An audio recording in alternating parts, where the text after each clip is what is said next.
Колобок. Жил-был бабушка и дедушка. Дедушка хотел, чтобы бабушка испек колобка. Бабушка его спекла, поставила на окошко, чтобы он застыл. Он застыл, а потом катилась и видел зайца.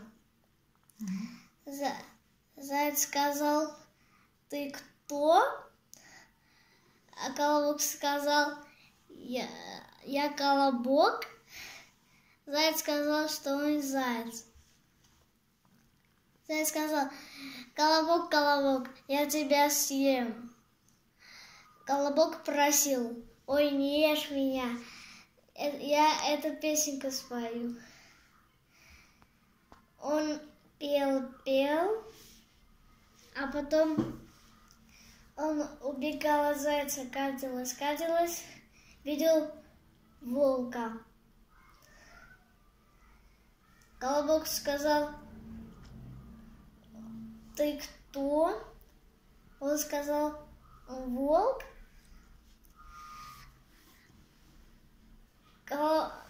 Волк сказал: «Колобок, колобок, я тебя съем». Колобок сказал: «Ой, не ешь меня, серый волк, я песенку спою». Еще раз пел, а потом катилась, видел медведя, который ловит рыбу. Медведь нашла колобка, схватил, потом он сказал, тоже песенку споет. Медведь сказал: «Колобок, колобок, я тебя съем». А потом медведь сказал, что он может петь. Сказал: «Ладно, пей, но недолго, а то я с утра ничего не съел». Потом колобок спел, а потом он убегал, катилась и наконец видела лису. Он сказал: «Колобок, какой ты милый». А потом колобок пришел, сказал, что лиса сказала, что песенку колобок спел.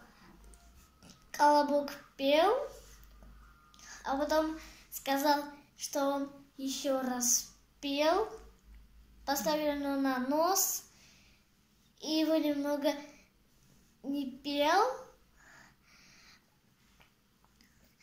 а потом лиса его из носа